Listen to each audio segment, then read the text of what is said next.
Oh, whoops. Hi, everybody. Bob Hall here. Normally, I'm on the other side of the table, but today I get to be the host.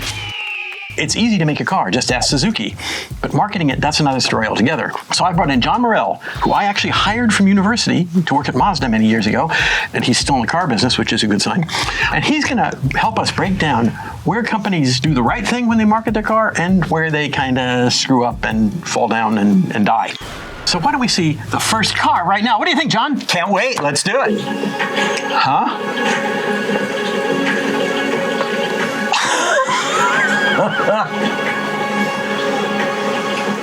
Oh, okay. Okay, yeah.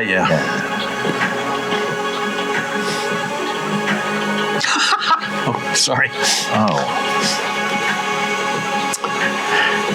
As an introduction, right, you start with something that chisels out of rocks, and then you get into a form that is relatively rounded and boxy. I mean, I don't know. Not to mention, who does this appeal to? There's another video which had even less of the car. They're the rocks getting ready to be made into cars. This is the original launch thing they did, and you'll notice there's not a car in it. Who the hell do you think they were trying to tell this to? I'm trying to figure out which planet those people were from. Infiniti, the luxury brand for Nissan, launched about the same time as Lexus. And the Infiniti ads leading up to it did not show a car. That's right. They showed streams, they showed leaves falling off trees, all kinds of nice things like that. Yeah. Then the day the car launched, and when Lexus is showing their car on TV, Infiniti is showing different leaves falling off trees, different streams. They didn't show a car. Comfort. That's a new concept in luxury cars. It might have been fine as a setup, but there's got to be a payoff. Exactly. The other big mistake, right, with Infiniti was that the premise of tranquility in rocks and trees was completely against the concepts of the cars, right? They were the driver's cars, where the Lexus cars big were the luxury and all that, right? And so not only did it not communicate what they ultimately did, but they missed the target audience too. So you think the next message will be better? Let's go on to the next one. Well, maybe that was a little too hard. Should we try it? Sorry. It didn't go through, so that's a plus side. Oh, man. Oh, man, it didn't go through. Yeah, the joys of a live demo. You know, as a marketing launch, right, you've got to fulfill your promises. The last thing you want to do is break that commitment between you and the customer in the first 5 seconds. And particularly by breaking the car. That's right. Yeah. This is kind of interesting because in Tesla's case, when you talk about everything they've done before, the cars have been pretty attractive. When you see a car, the most important thing is that first impression, which comes from design. In a way, though, Tesla's cars went from the most attractive at the beginning, and they've gotten somewhat progressively less attractive over time. The Model S, right, took a very traditional automotive playbook, especially from the exterior. The interior is kind of a different case, right? But you have very classic automotive proportions with the hood that you didn't need to have, right? An electric car, right? But here they took something that was beautiful. And then, you know, you got to Model X and you got, well, they took a big step past. And in some ways, the Cybertruck kind of continues to a much greater extent that, right? Is it possible that the Tesla's pool is not a traditional car enthusiast pool? Maybe it's made up of Elon fanboys. You definitely have some of that, right? And the appeal of a truck is different than the appeal of a car. I'm sure one of the things they were trying to do was make a statement that, hey, we want this tough, we want this almost dystopic view of the future, right? This would be the vehicle for Mad Max if it were remade in the 2020s. And we want to take this very aggressive stand. We want these male, tech-focused people in there that just want to give that flying middle finger to the world, right? But you got to deliver if you're going to do that. I mean, I will give them their due in one aspect of this. They created something that looks like nothing else. And that's very hard to do in this industry. It looks like a doorstop. That said, sometimes there are reasons that things aren't done, and it may not be exactly the right answer. It is unique, I will say that. Oh, it's an ad for seagulls. Oh, no. Oh, gosh. If you think NASCAR is just driving in circles, well, boy, do I have some news for you, buckaroo. The next-gen cars have evened the playing field, making every race unpredictable and super exciting. Dude, they got AP Racing brakes on here, BBS wheels. That's like high car. And this year, NASCAR breaks out of the raceways and gets in the streets with a series of road races on courses in cities like Mexico City and Chicago. If you want high-octane fun, tune into NASCAR this season. In the meantime, guys, I'm gonna go watch this race. We'll have some fun. Effortlessly beckoning you inside. It's begging us inside, Sean. Well, you saw the briefcase, right? It's that big. Hey, and Beautifully crafted. it's stainless steel. They taught Elon. Wow. Okay. And I thought he got that himself. No. Are you kidding? Or maybe he got it from his mom's cabinet with all those pots and pans. When you're trying to sell a niche product like this, if you're not getting word of mouth, if you're not getting that kind of background interest, you're not going to be successful. Commercials sell volume cars, right? If Toyota's selling Camrys, if Ford is selling Explorers, more commercials are great. But when you're trying for a product like this, if you can't build the interest kind of foundationally in what this is, then you're sunk and no number of commercials is ever going to financially pay off. You know, the other thing with DeLorean, right, is he didn't have the product right. Horrible engine, reliability that in a time when there wasn't any was comparably bad. Hey, but what do you expect? It's a French engine. Okay, wait a minute. But didn't the Swedes have some influence in that too? Didn't they share that? No, you got to remember that French cars exist solely to make Italian cars look reliable. The ultimate irony, I think, with the DeLorean, though, is it didn't become successful until the greatest marketing element some years afterwards, Back to the Future. Now everybody knows what a DeLorean is. Had Back to the Future never happened, how many people would remember the DeLorean today? And equally, when they were developing Back to the Future, the storyline, if the DeLorean had been a success, it wouldn't have been the car. They would have used something else. This DeLorean commercial is interesting because they play up the doors, and it makes it look like a one-trick pony. Yeah. They don't say anything about it drives good, it's comfortable, nothing. Have you ever encountered that yourself firsthand? You know, without naming names. Without naming names. There's things that some people care about that were interesting ideas, but ultimately had a limited run. And I'm thinking about the plastic doors in Saturns, right?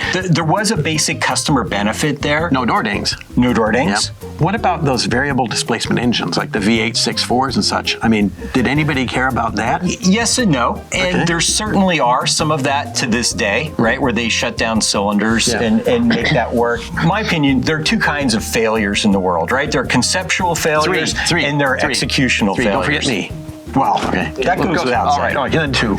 And, you know, the idea of variable cylinders in a car, the technology wasn't there. It wasn't that it was a bad idea. It was that you couldn't do it at that point in time, right? It was poorly executed. Today, you know, with computer controls, with advanced fuel injection, we can do that stuff and it works, and there is some benefit, and some manufacturers still do it. But there are other things that were never gonna work. Turbine engines in cars, maybe is an old-time example. Careful, I had a ride in a Chrysler turbine car in 1964.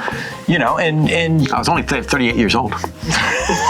Just joking. I thought you played Robin for a while and got to ride in a pseudo-turbine car. Holy cripes, Batman. Let's go on to the next one. Tell us what it is. It begins with Prius. Oh my God. It is a revolutionary hybrid vehicle and continues with more vehicles rated most fuel efficient in their class than any other brand. Uh-oh, we got a problem. Oh, okay. Oh man. That's a cute ad, actually. Transportation is finally evolved. I blinked and missed that one, I guess. I don't remember that ad at all. So I will correct them. The Insight was the first hybrid on the market, so there was that's that. right. It beat them by a couple of weeks. Yeah, it beat them by a short period of time. This car was revolutionary, though, in that it brought hybrids to the masses. Yeah. People didn't believe that they needed that back then. I actually think that this ad does a pretty good job of introducing the car. You know, we look back today and think, well, of course there are hybrids, right? I can get both great fuel economy and now good performance out of them too. Let me give you a little background on this. If you think about Toyota, they have never created a segment or subsegment till this happened. People say Celica, but the Celica was a Japanese take on the Capri, which was a copy of the Mustang, philosophically. The whole project of the Prius was pushed by Toyota's engineering, not by product planning. The product planning group in Toyota is based, it's part of marketing, and their idea of the future tends to be the last 90-day sales figures. So they managed to get this thing pushed in, and the marketing guys and the salespeople had no faith in it. So the Prius was interesting. It was engineered so if it failed, they can make it into a conventional sedan with minor changes. New front sheet metal, new headlights. The rear quarter panels had a vent put in, which is done with a die insert, so they could do it without. It was fascinating. They didn't believe in it, and look what happened. You know, particularly when the second gen came out, which was the real world changer. Well, and they got progressively better, right? Through Gen 2 and then Gen 3 really broke through, at least in the US market. The current one looks bloody great. Yeah. You'd never guess it's a Prius. No, you wouldn't guess it's a Prius. You wouldn't guess it's, an economy car. It actually looks really nice. Yeah. Good job, Toyota. You've worked at a couple of the larger manufacturers. Yep. You ever come across something where they had come up with an item, a product, a car, and were really enthusiastic about it, and there was no enthusiasm on this side of the ocean on it? Yeah, you know what's funny about those circumstances is it can be an engineering idea, a marketing idea sometimes. And I'll give you an example that maybe you recall from back in the day. So this is, and I think, we're talking 30 years ago, so I'm not sure there's any of this that's confidential at this point, but there was an engineering idea at Mazda that was called the touch button. And it was meant to discharge static electricity as you would get in and out of the car. I remember that. And, I think that the engineers were so excited about this that they thought it would be a big sales point. And I think in the end, there was maybe a lack of confidence on the sales and marketing side. But I do think it got a mention in the brochure after all that. But, that's a shocker. Sometimes so it works the other way around. And that's what I think the case in the Prius is, where you had legitimately a good idea by the engineering side. You had a lack of confidence because marketers, if nothing else, like what's been proven to be a success, right? And so sometimes they don't have that kind of insight. And that's the reason right now you have 14,000 different SUVs to choose from. All with roughly the same form factor, the same functionality. Huh? What? Oh, yeah, SUVs. Sorry. Attention, production company, is this next one better? Great music. It was a very different time. Oh, yeah. This is early mid-60s. Volkswagen's a nice station wagon to have in the country, too. Calling all bears. Here's your lunch. Yogi, where are you? Yabba dabba doo. Oh, no, that was Fred. With a kitchen, a dining room, a living room, and a bedroom. This station wagon is a Volkswagen Campmobile with all the comforts of home. Volkswagen's ad campaign in North America was handled by a U.S. company that had complete independence from Germany. This is an early '60s ad before the hippies had shown up. And I had two friends in elementary school and junior high school whose families had camper buses and who would be out very regularly with them, once a month at least. It's funny when you think about this, right? So here, you're talking about going out to the country. You have this very idealized view of kind of the post-war era. Yeah. You've got mom wearing a dress to go out in the country, right? You've got this very civilized, we go for a picnic. Today, right? You're in some kind of off-road vehicle, you're tearing up the terrain, you're going over rocks and boulders, and nothing happens unless it's pure adrenaline. Your issues in taking this on a big trip, if you live somewhere that had hills, right? These things had no power. And if you had the full family and their stuff, you were not keeping up with traffic going up any kind of hill. I don't know if you could have taken one of these over the Grapevine. No, you could. Loaded. You could. Could you? Yeah, but you'd be drafting trucks in the right-hand lane. Witness the beginning of a new legend. Huh? a new legend. Not Acura. No, it's a Jeep with square headlights.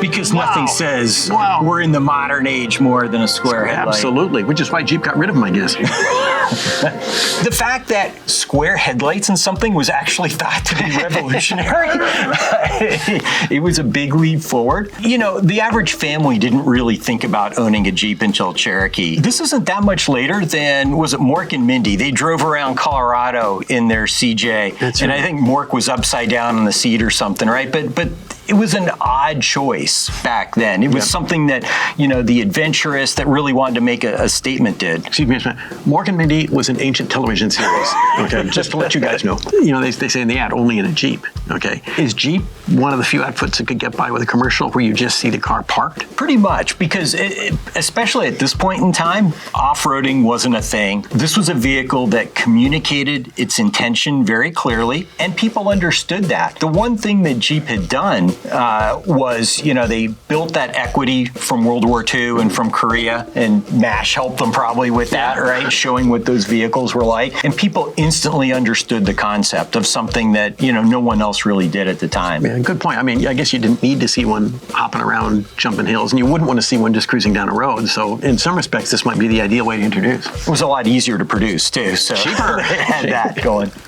I think we're ready for something completely different. Okay, why don't we hop on the pony and see what we got? Giddy up! Wow. A brilliant new breed of car. Tiffany and Company. For generations, a symbol of beauty and elegance. Now, Tiffany, which never before honored any automobile, has honored the Ford Mustang with this gold medal award. I wonder how much that cost Ford. American design. Wow.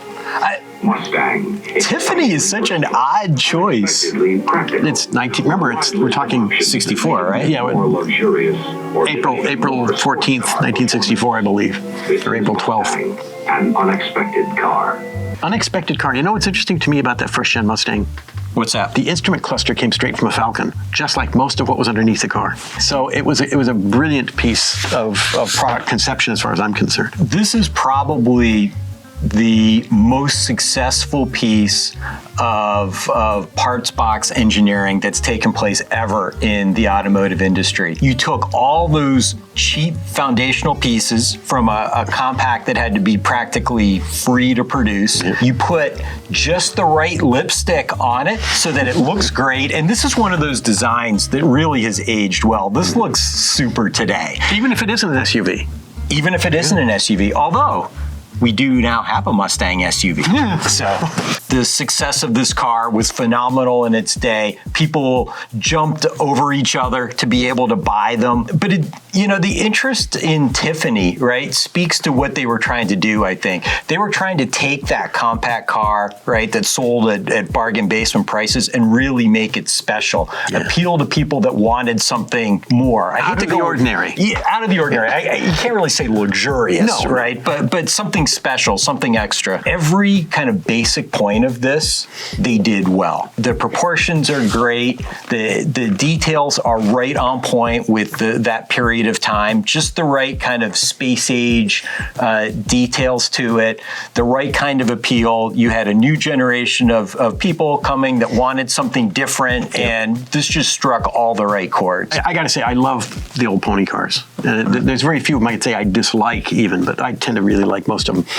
But the dynamic of the market for these things is actually being duplicated today. Yes? Yeah, and the market dynamic is being duplicated in SUVs. This would probably make another good RMS. So if you want to hear my lunatic idea, just press that like and say, put Bob on to tell us why 1964 Mustangs and brand new Ford Escapes are the same. And I'll be happy to share it with you. I mean, it is interesting that Ford took this car, which in some respects, this Tiffany connection doesn't make any sense. One of the things the Mustang sold on it was $2,400, okay? Yeah. But you could option one up. Right. That's true. But having said that, it is an interesting concept to try to attach some prestige to the nameplate. Can you think of anything else like that? Yeah, there have been good and bad examples over time, right? But maybe the worst example I can think of. I want to hear the worst. Let's take a LeBaron. Ooh, you mean the expensive K car? That's right. With everything that a K car gives you, Can you think of another automaker you might want to bring in to make it even better? What about Maserati? Oh, yeah. Yeah. The TC. Oh, God. What would And they... wasn't it some weird marketing thing like Chryslers with a comma? And it had the porthole window off a 1956 Thunderbird. Boy, everybody wants that. And when that car came out, the first term that came to my mind, can you guess what it was? It's a word you can say in public. Okay. Putrid. So another example, and I want to run this by you because you've got some weird personalities involved. Oh, you don't mean me. Well, in addition to you. Oh, okay. But no, It's always nice to have company. At Lincoln, right? They did a series of designer cars where they would bring in, was it Givenchy and Bill Blass and others to do the interiors, Yeah, right? they do weird pattern upholsteries instead of the usual red velvet. I remember those things. Did they ever sell very well? I think they did, actually. Yeah, they might have sold well, for example, to the Givenchy or the Bill Blass employees. Buy one of these cars or you're fired. Before we give him his keys and he motors out of the plant, Arnold, if you'll follow Adair Fritz, he'll take you to your vehicle with the keys. Thank you. And just remember, I'll be back. Damn, I wanted to say that. In some ways, this is the right precursor to the Cybertruck. It set an example, was outrageous, did things that nothing else could do, would stop, people in their tracks to be able to look at, right? And was completely impractical in anything but what it was really designed for, which was a military vehicle, right? This was horrible civilian transportation. But he did a great job in terms of taking this brand, which was off probably everybody's radar, and putting it on the radar to the point where GM went and bought the brand. And this was really one of the key steps toward making SUVs appealing to the general public. Yeah. This took that concept, right, of going anywhere, doing extreme things, and really started to bring it into the average customer. Hey, you can have the same kind of adventures, right, that the Army folks can have. The Hummer is a good example here of how to grow a brand. They get this big push from Arnold. It develops an image that's big enough profile that then GM come in and buy the brand. Yeah. GM does the H2, which is based on a full-size pickup truck, makes it much more practical and much more affordable, so people go in, and then they build the smaller one, the H3. I never understood companies that, let's say they have the big one, then they launch the small one.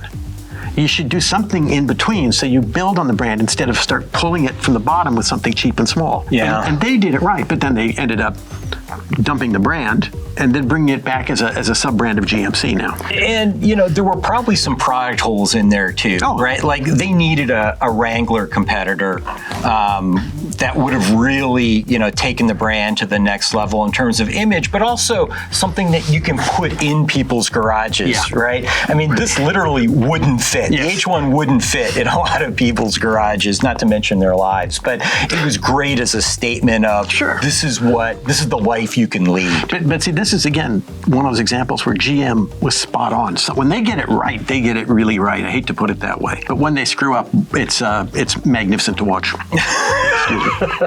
Obviously, I don't work at GM, never did. Never will now. Because you did such a good job, we're going to give you this deluxe donut cap. That's in lieu of paying you, okay? Thanks so much. Thanks, Bob. It's been great. Thanks, guys, for watching. Please tune in again for RMS on your local channel.